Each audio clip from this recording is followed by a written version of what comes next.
बिहार में चमकी बुखार से बच्चों की मौत का सिलसिला थमने का नाम नहीं ले रहा है। चमकी बुखार से अब तक 97 बच्चों की मौत हो चुकी है। मुजफ्फरपुर के बाद मशरक़ी चंपारण और समस्तीपुर में भी चमकी बुखार ने अपने पांव फैलाने शुरू कर दिए हैं। मोतिहारी में 11 और समस्तीपुर में 5 बच्चों की जानें जा चुकी हैं।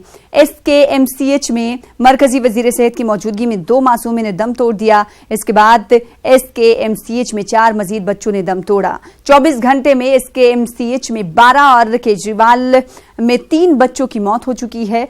दोनों अस्पतालों में 37 नए मरीज भर्ती हुए हैं और दोनों अस्पतालों में 113 मरीज जेरे इलाज हैं।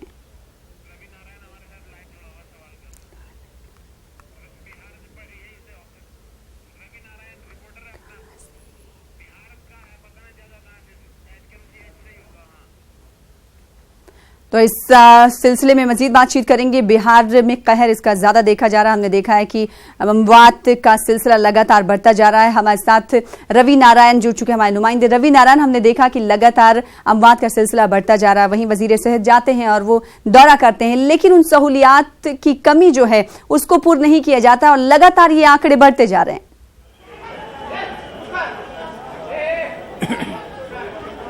जी बिल्कुल सना, आपने सही फरमाया कि यहाँ पे लगातार जो केंद्रीय मंत्री हैं, नेता हैं, बिहार के स्वास्थ्य मंत्री हैं, सब लोग पहुँच रहे हैं, वादे कर रहे हैं, नए नए आश्वासन दे रहे हैं, लेकिन हकीकत ये है कि जो मौत के आंकड़े हैं वो लगातार बढ़ रहे हैं। अभी सुबह तक वो 97 बच्चों की वो मौत हो चुकी है और जिसमें से 83 बच्चे सिर्फ SKMCH में हैं, जहां मैं अभी खड़ा हूं। देखिए, यहां से कल केंद्रीय मंत्री हर्षवर्धन यहां पे पहुंचे थे। 4 से 4.5 घंटों की उन्होंने मीटिंग की थी, समीक्षा की थी, बहुत सारे फिर नए आश्वासन दे करके गए हैं, लेकिन इसका जवाब नहीं दिया कि आज से 5 साल पहले जब वो आए थे और बहुत सारे आश्वासन दे करके गए थे, तो उसका आज तक कुछ क्यों नहीं हुआ। यहाँ तक रिसर्च सेंटर क्यों नहीं खुला, अलग से PCU जो ICU है वो क्यों नहीं बने। अभी आपको मैं बता दूं कि जहां SKMCH है वहां पे एक बेड पे 3 बच्चों का इलाज चल रहा है। आप समझ सकते हैं कि यहाँ पे हालात कैसे हैं।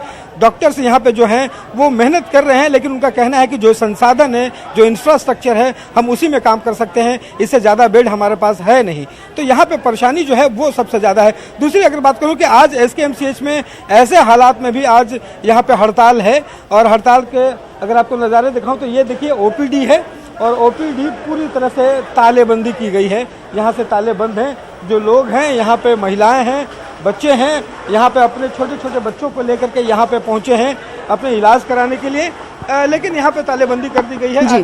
कुछ महिलाओं से बात करते हैं। कहाँ से आप आई हैं? मैं साफरापुर से। जी, तो ये बच्चे के इलाज के लिए? हाँ, बाबू के इलाज कराने आया। 2 बच्चा कर लेकर आना है। क्या हुआ है बाबू को? बाबू का कान बहुत दर्द करता है, बुखार लगता है। बुखार भी है? हाँ, देखिए ना, तो जाहिर सी बात है रवि नारायण, ये तस्वीरें काफी अफसोसनाक है और हैरान कर देने वाली तस्वीरें लगातार जो अपने नाज़रीन को दिखा रहे हैं। एक तरफ डॉक्टर हड़ताल कर रहे हैं, उसकी वजह से मरीजों को मुश्किलात का सामना है, तो उधर चमकी बुखार का कहर भी जारी है। बेहद शुक्रिया रवि नारायण हमारे साथ जुड़ने के लिए, तफसील देने के लिए। फिलहाल आगे बढ़ेंगे, जम्मू कश्मीर के अनंतनाग की बात करेंगे, जहां के कंगाम में मिलिटेंटों और फोर्सेज के बीच इनकाउंटर जारी है। इलाके में 2 से 3 मिलिटेंटों के छुपे होने की खबर है। फिलवक्त दोनों जानिब से गोलियों का तबादला थमा हुआ है। इलाके में इंटरनेट और मोबाइल खदमात मुअत्तल हैं।